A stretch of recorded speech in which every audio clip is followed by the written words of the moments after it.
So this is the kind of view you might find in my country. Hills all over. It's late, the sun is going down. It's 5 to 10. You can see the sea, the fjord down there. And I'm crossing the main road and climbing up into the hills.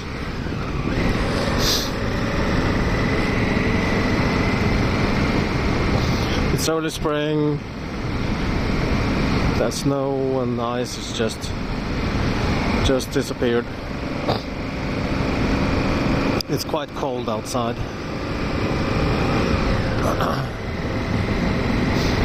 There's still snow on the mountains. I don't know if you can see that on the camera.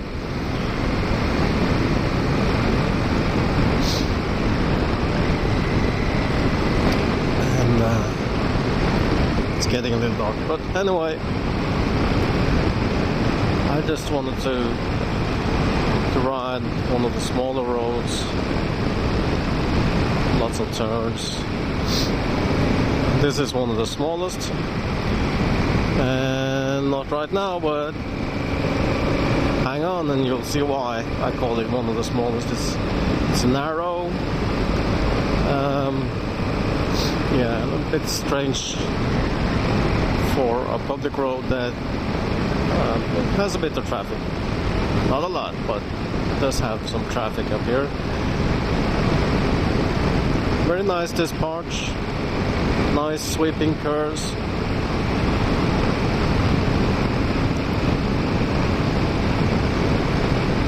Very fun road for motorcycles and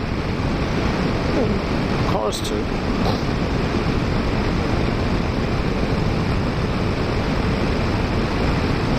It's getting kind of dark. It's in the summer. This is quite beautiful. Everything will be green, leaves on the trees, and dry, and yeah, I think it's very beautiful. But right now it's kind of evil and dark looking.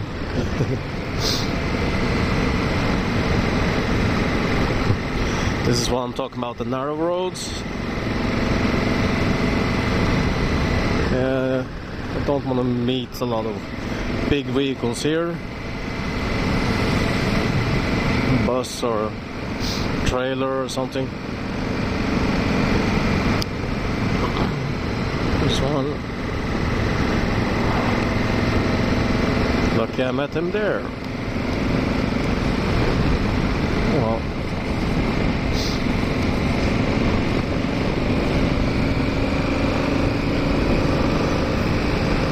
As I get further up, you can see the snow. It's lower. Further away from the sea level.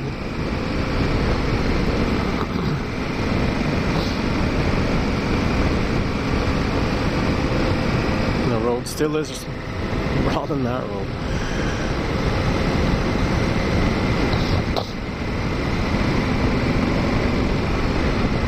Working here, something. I think maybe they're trying to fix this road. It's about time. Probably been unchanged for 50 years or something. So, the water down here. That's nice.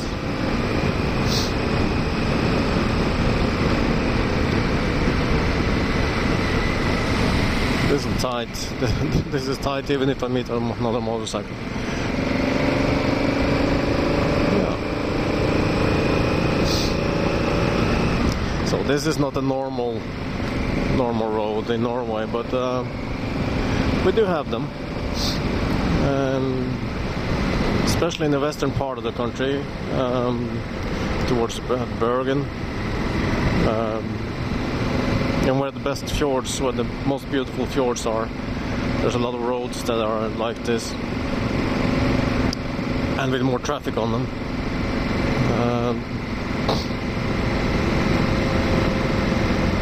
And that's kind of the curse of Norway. Norway is not very populated. We are, well, approximately 5 million people. And still,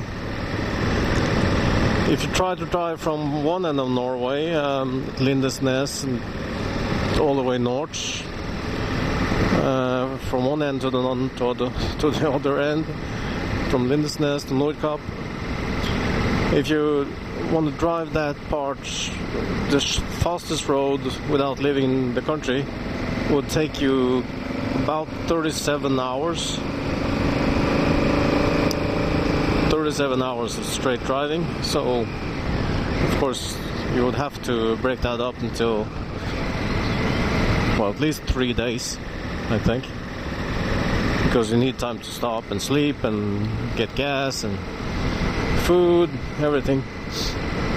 So it's going to take a lot more. More like you would spend a week. And so it's a long country, it's stretched, and it's not very populated. And the country is broken up by fjords and mountains and valleys. And most of the terrain is a result of the Ice Age, when the ice left the mountains and slid down into the valleys, creating the valleys. It pulled with it a lot of sand and dirt and everything. So the ground is very... a lot of the ground is what they call silt, which is not very solid, and it's not very good for building a road on. So to do anything, it takes a lot of work. Checking out the ground, you have to dig very deep and fill up with sand and rocks and stuff to make the road stay where you want it to be, because the winters, the ground freezes, spring it thaws, and this makes the ground move. And if there's too much water trapped underneath the road, then it breaks up and the road deteriorates, and sometimes the road washes out. So they have to dig deep and fill up, and it takes a lot of them. It's a very costly procedure to build a road, and you have to blow through rocks and mountains sometimes. I don't know how many tunnels there are in Norway. It's an enormous amount. And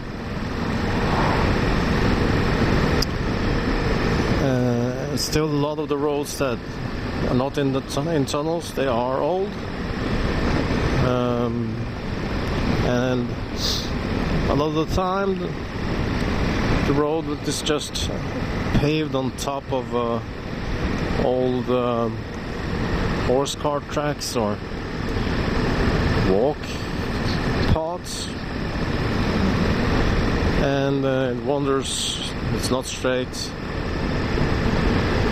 and the houses that are built very often very close to the road. So to do anything, to fix a stretch of road, you have to remove houses and people, and you have to dig up old roads, and the government has to purchase more of the ground around the road. They have to dig deep and fill it up.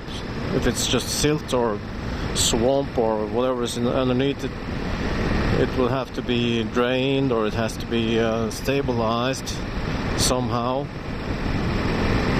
And then, of course, in these days you have to take care of nature around the road.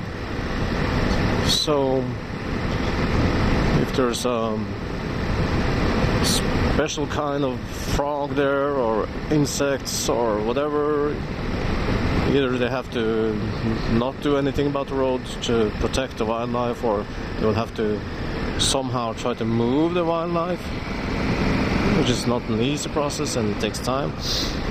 And all in all, it's just some of the many reasons that Norway I was about to say that Norway has bad roads, but come on, it's not that bad. There are other countries that are much worse, but Norway has a lot of interesting roads. Interesting roads if you like to ride a motorcycle. It's fun with all these curves, narrowness, sometimes bumps and holes, and some of the roads are gravel, and that just adds up to the fun of riding a motorcycle. Straight road and a motorcycle, nah, not for me. It's boring. Look at this place. It's pretty nice.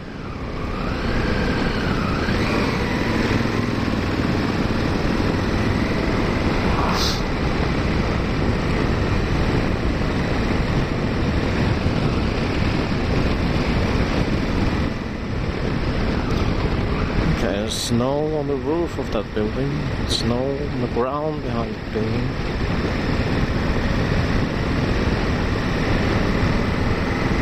And it's getting colder. It's still winter up here.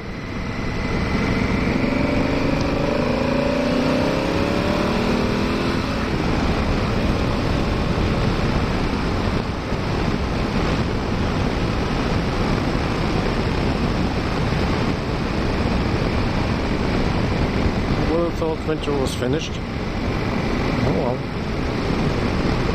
Not in these parts.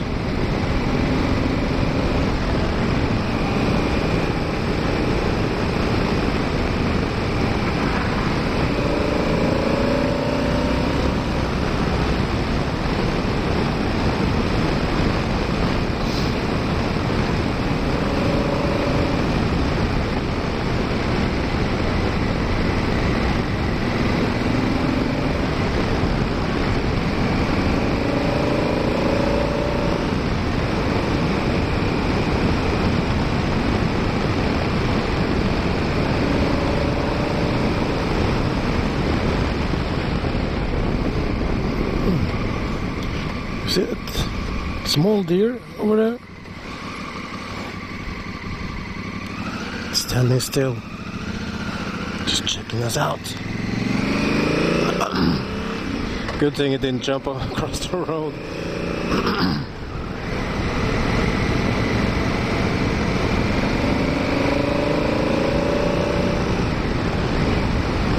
Guess I should try not to have too much fun on these roads because there might be wildlife and they might be slippery.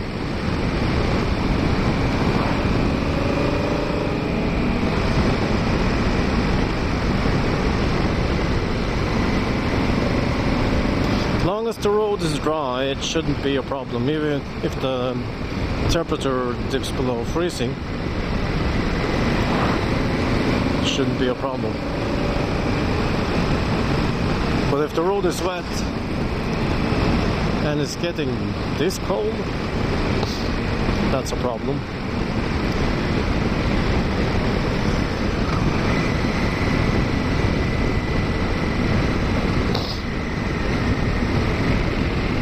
The danger about these parts, besides the broken roads, but that's not a big problem. A lot of these curves are hidden in shadow. A lot of these curves are hidden in shadow,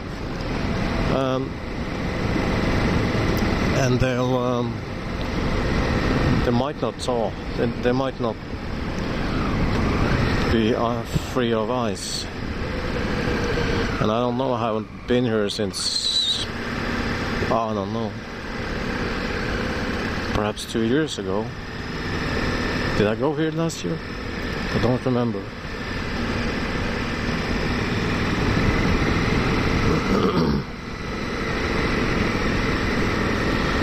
Very sharp turn. What I choose to do then is lean the bike, not myself. I'm trying to look. And I can get through the turn and still have some vision. I wonder if this is slippery. Checking with my foot. No, it's not.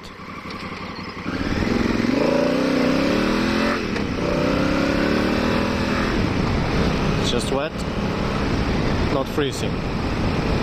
Although it looks like it could be freezing any moment with all this snow.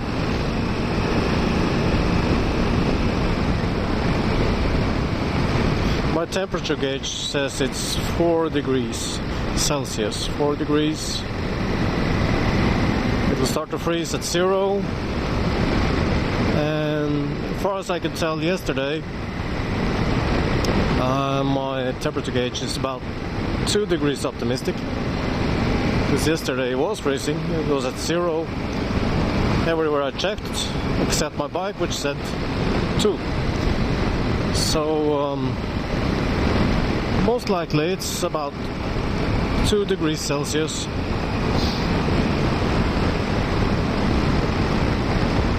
So the frost is not far away, and it is cold to ride a motorcycle.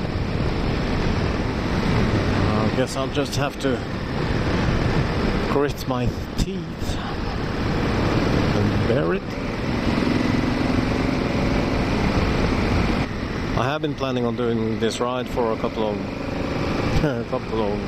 months, I think. So I'm probably going to do it again from the other end and this way.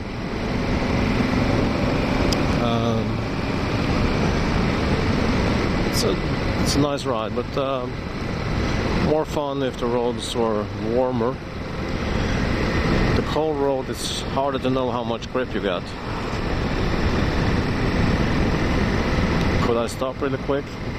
What kind of speed can I keep in a turn? It's really hard to know.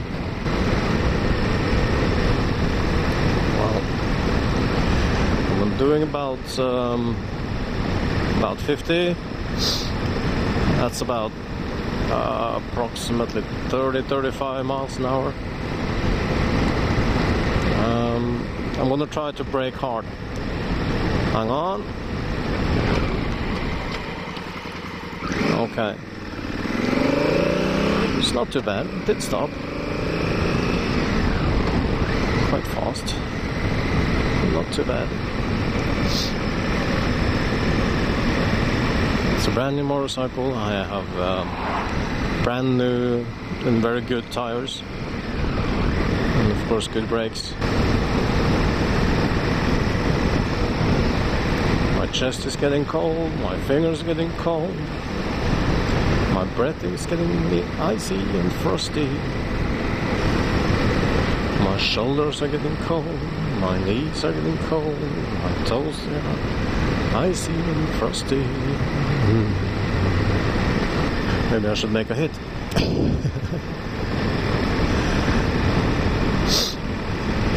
My chest is getting cold. My fingers are getting cold. My breath is icy and frosty. My shoulders getting cold, my knees are getting cold, my toes are icy and frosty. I don't know if that even makes any sense. This is kind of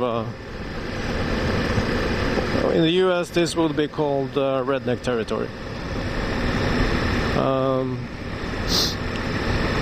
This is not very close to anything. Well, they have one shop and one used car salesman, and that's about it. And it's just houses and farms.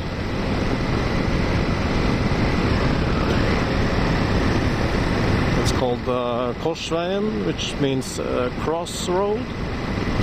Very simple. And next we're heading to Gåsbacken, which is the Goose Hill.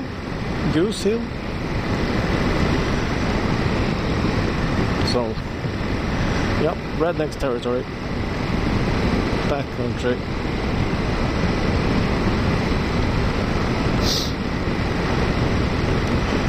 Spring this year has been really slow.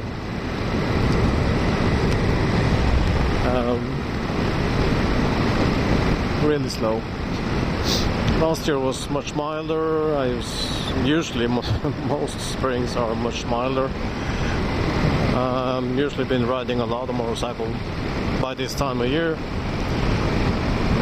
and this winter's just been strange.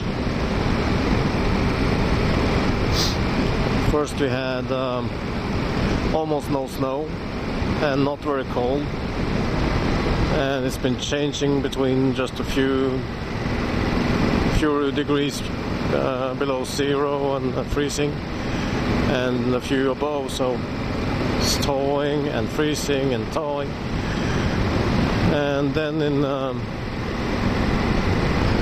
March we got a lot of snow. In April we had a lot more snow. Kind of strange. The snow that should have been falling in December and January and February, it just gathered up and fell in March and April. Weird.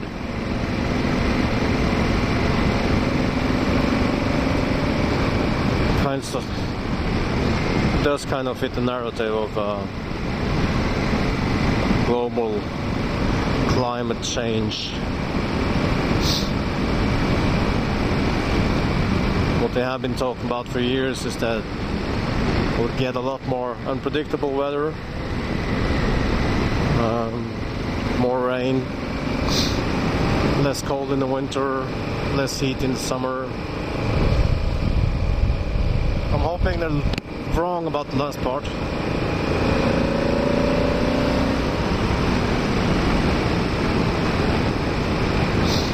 I'm hoping for a more warm summer, especially this year, with my new motorcycle that I would like to ride. Just testing the brakes.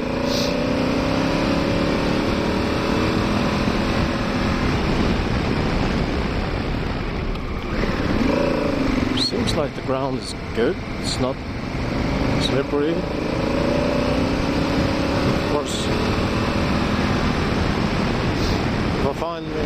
if there's any place where it's just been in the shade and freezing, might be hard to tell. Just a thin layer of ice on top of the road, and it would give me no kind of grip at all. So hopeful that this warm and sunny day that we've had will have removed any kind of ice on the road, because it's been up to 15 degrees in town.